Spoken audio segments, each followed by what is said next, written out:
আমি বিপদের সময় ঠিকই তোমাদের বাঁচিয়ে দেই। ওই বিমানের ভেতরে 40,000 ফিট উপরে যখন তোমরা এয়ার টার্বুলেন্সের শিকার হও, তখন নাস্তিকও আল্লাহরে ডাকে, হিন্দু আল্লাহরে ডাকে। জোরে বলেন ঠিক কিনা? আবার বিমানটা যখন শান্ত হয়ে যায়, একটু পরেই বিমানের স্ক্রিনের মধ্যে হিন্দি সিনেমা খোঁজে। বিমানের স্ক্রিনে কিন্তু বিশাল ওখানে আফলাম ফিল্মের একেবারে বোঝাই করা। বিমানটা শান্ত হলে আবার হিন্দি সিনেমা দেখা শুরু করে। একটু আগে ডাকছিল কারে কারে? দেখবেন বাংলাদেশে আমাদের ক্রিকেটাররা যখন অন্য কোনো দেশের সাথে খেলে, অনেক সময় এমন হয় বল বাকি একটা, রান দরকার 6টা। বল বাকি কয়টা? পটুয়াখালী বুঝে নাই বোধহয়। বল বাকি কয়টা? রান দরকার। আপনি দেখবেন ক্যামেরাম্যান তখন গ্যালারিতে খালি দেখায় দর্শকদের যে কি অস্থিরতা। হিপ হপ স্টাইলের মেয়েটা, যে মেয়েটার ওড়না এতক্ষণ ছিল গলায়, এতক্ষণ কইছিল, ওই মেয়েটা দেখবেন ওড়নাটা টেনে মাথায় দিয়ে এরকম মুনাজাত ধরতেছে, আল্লাহ আল্লাহ, একটা সক্কা, আল্লাহ আল্লাহ, আমার লাল সবুজের পতাকারে তুমি অপমানিত কইরো না আল্লাহ, ইন্ডিয়ার সাথে আমাদের খেলা আল্লাহ আল্লাহ, একটা সক্কা, একটা একটা। পুরো পুরো খেলা জুড়ে এই মেয়ের ওড়না ছিল গলায়, কিন্তু যখন 1 বলে 6 রান দরকার, ওড়না চলে আসছে কোথায়? মাথায়। আবার মুনাজাত আছে না নাই? ঠিকই বাংলাদেশের দামাল ছেলে এমন এক শট মারলো, বল চলে গেল স্টেডিয়ামের বাইরে, ছক্কা, জিতে গেলাম আমরা। পুরো স্টেডিয়াম জুড়ে চিৎকার, হই হুল্লোড়, মৌজ মাস্তি। যেই মেয়েটা মাথার মধ্যে ওড়না দিয়ে এতক্ষণ সুবহানাল্লাহ সুবহানাল্লাহ বলে আল্লাহর কাছে দোয়া করেছে, ওই মেয়ে এখন আবার ওড়না ফেলে দিয়ে নাচা শুরু করে দিয়েছে। তাহলে আল্লাহর ভয়, আল্লাহর প্রতি আস্থা, বিশ্বাস, ভালোবাসা, এটা কি ক্ষণিকের জন্য? মানে আমার যখন লাগবে তখন আল্লাহরে ইউজ করবো নাকি? হ্যাঁ, বিপদে আপদে, সুখের সময় দুঃখের সময়, সচ্ছল অসচ্ছল অবস্থায় বিশ্বাসীরা ভরসা রাখে একজনের উপর। চিৎকার করে বলো, পটুয়াখালী তিনি কে? সে আল্লাহ বললেন, গোলাম মনে করো না জাহাজ থেকে সদরঘাটে ভিড়িয়ে দিলাম তুমি নিরাপদ হয়ে গেছো। মনে করো না 40,000 ফিট থেকে সেফ ল্যান্ডিং এর পরে এয়ারপোর্টে নেমে গেলেই তুমি নিরাপদ হয়ে গেছো। ও মিয়া, বিপদ কি শুধু সাগরে আর আকাশে? ঘরের বিপদও, ঘরের ভেতরও বিপদ আসতে পারে কি পারে না? এজন্য সূরা মুলক আল্লাহ বললেন, আমিনতুম মান ফিস সামাই আন ইয়াখসিফা বিকুমুল আরদা ফাইযা হিয়া তামুর। তোমরা কি ভাবছো তোমরা নিরাপদ? সাগরের মধ্যে তুফান, আল্লাহ আল্লাহ ডাকলাম, সদরঘাটে যেয়ে পড়ছি, বাইসা গেছেন তো আপনি। আর পাবে আপনারে আল্লাহ? আল্লাহরে তো সাগরের মাঝখানে তো আল্লাহ আপনারে পাইছিল, আর তো পাবে না। আর পাবে আপনারে? আর আল্লাহ ধরতে পারবে আপনারে? ঘরের ভেতরও বিপদ দিয়ে আটকাতে পারে কে? 5 স্টার 7 স্টার হোটেলের ভেতরও আমাকে বিপদের মধ্যে ফেলে দিতে পারেন কে? আল্লাহ বললেন, তোমরা কি ভেবেছো তোমরা নিরাপদ? আমি চাইলে ল্যান্ডস্লাইডস, ভূমি ধস দিয়ে 1 লক্ষ 1 মুহূর্তে নিয়ে যেতে পারি। এক সুনামি দিয়ে থাপ্পড় মেরে 3 লক্ষ সাগরের ভেতরে ঢুকায় দিতে পারি। 1 সেকেন্ডও লাগে না আমার। أم أمنتم من في السماء أن يرسل عليكم حاصبا فستعلمون كيف نذير। আল্লাহ চাইলে আকাশ থেকে পাথর বৃষ্টি নাজিল করতে পারেন কি পারেন না? এই মুহূর্তে এখানে ভূমিকম্প দিতে পারেন কি পারেন না? আচ্ছা, ভূমিকম্প যখন হয় আমাদের কারো হুঁশ থাকে? আপনি মনে করছেন আমরা সাধারণ মানুষ, আমরা দৌড় দেই, আর প্রেসিডেন্ট প্রধানমন্ত্রী ওনারা বুঝি খাটে শুয়ে থাকে? কথা বুঝে নাই বোধহয়।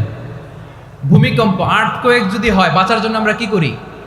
হয় খাটের তলায়, ডাইনিং টেবিলের নিচে, উপরে শক্ত কিছু আছে এটার নিচে, অথবা ঘর থুইয়া দেও দৌড়।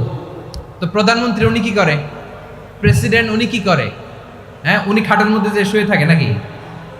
উনিও দৌড়, সাধারণ মানুষও দৌড়, প্রধানমন্ত্রীও দৌড়, বাড়িওয়ালাও দৌড়, ভাড়াটিয়াও দৌড়, সবাই দৌড়। নাকি ভাড়াটিয়ারা বাড়ি থুইয়া দৌড়, বাড়িওয়ালারা আর বেরোয় না? এরকম না। তাহলে যে কোনো মুহূর্তে ভূমিকম্প দিয়ে নাস্তানাবুদ করতে পারে কে?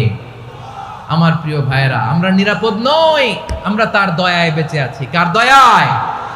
এজন্য আল্লাহ বললেন, গোলাম যে কোনো মুহূর্তে বিপদ দিয়ে তোমাদেরকে নাস্তানাবুদ করতে পারি। বিশ্বাসী বলে যদি নিজেকে দাবি করো, সব সময় ডাকতে হবে একজন সত্তাকে। বলেন তিনি কে? এই কথা ক্লিয়ার? এই সবগুলো উদাহরণ শেষে সবার কাছে ক্লিয়ার হয়েছে না যে বিপদ থেকে, আপদ থেকে, পরীক্ষা থেকে, ক্যালামিটি থেকে আমাদেরকে কেউ বাঁচাতে পারে না একজন সত্তা ছাড়া। আবারও বলেন তো তিনি কে? ক্লিয়ার?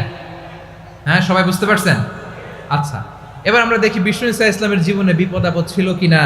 উনি বিপদ আসলে কিভাবে ডিল করতেন, বিপদ আসলে কোন দোয়া পড়তে হয়, কিভাবে ফরিয়াদের হাত উত্তোলন করতে হয়, কিভাবে রবের দরবারে নতজানু হয়ে ফরিয়াদ করতে হয়, এটা জানার দরকার আছে না নাই?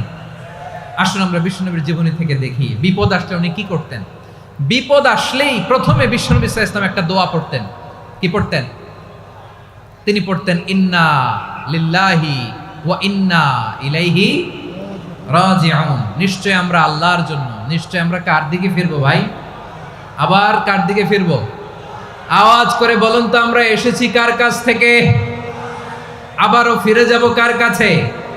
এজন্য বিশ্বনবী পড়ছেন ইন্না লিল্লাহি ওয়া ইন্না ইলাইহি রাজিউন। নিশ্চয় আল্লাহর জন্য, ওই আল্লাহর দিকেই আমরা ফিরে যাব। তারপরে বিশ্বনবী পড়তেন আল্লাহুম্মা আজুরনি ফি মুসিবাতি ওয়াখলুফ লি খায়রাম মিনহা।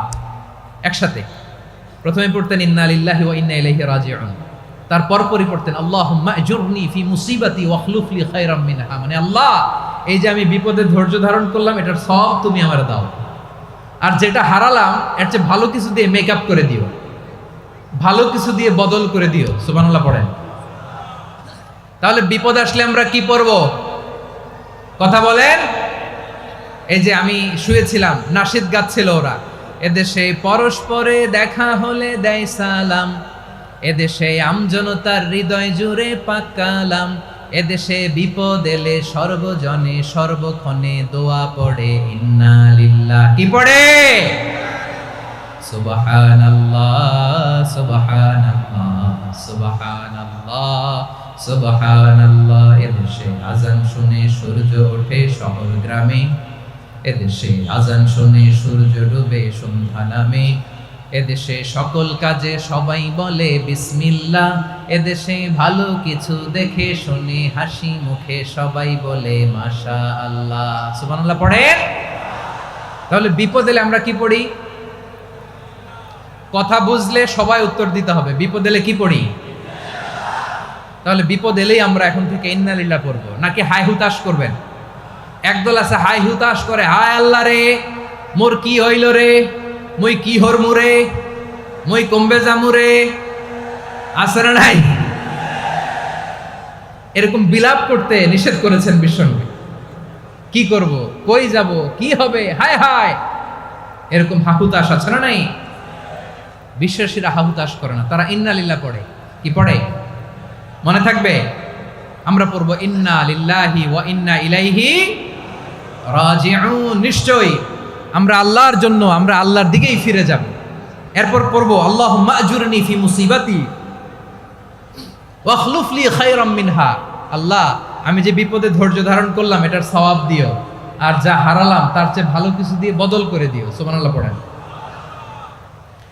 বিশ্বনবীর হাদিস শুনলেন উম্মে সালামা রাদিয়াল্লাহু তাআলা আনহা। ওনার স্বামী হলো আবু সালামা। মজার ঘটনা খেয়াল করে শুনেন আমার প্রিয় কলিজার টুকরা ভাইয়েরা। কানগুলো খরগোশের কানের মতো খাড়া করে আমার দিকে তাকান। সাইয়্যিদাতুনা উম্মে সালামা রাদিয়াল্লাহু তাআলা আনহা, ওনার স্বামীর নাম আবু সালামা। শ্রেষ্ঠ দম্পতি, শ্রেষ্ঠ ফ্যামিলি। প্রথমে হিজরত করেছিলেন হাবাসায়, পরে হিজরত করেছেন মদিনায়। উহুদ যুদ্ধের পরে ওনার স্বামী আবু সালামা ইন্তেকাল করলো, শহীদ হলো। সুবহানাল্লাহ পড়েন। যখন আবু সালামা ইন্তেকাল করলো, উম্মে সালামা রাদিয়াল্লাহু তাআলা আনহা কেঁদে কেঁদে হয়রান। আর নবীর শিখানো বাণী অনুযায়ী তিনি বারবার পড়ছিলেন ইন্না লিল্লাহ। কি পড়ছিলেন? মুই কই যামু, কি হরমু, এগুলো বলে নেই। কি বলছে? ইন্না লিল্লাহ। যেহেতু বিশ্বনবী বলেছেন কেউ যদি বিপদের প্রথম ধাক্কায় পড়ে ইন্না লিল্লাহি ওয়া ইন্না ইলাইহি রাজিউন, আল্লাহুম্মা আজুরনি ফি মুসিবাতি ওয়াখলুফ লি খায়রাম মিনহা, তাহলে এই বিপদে যে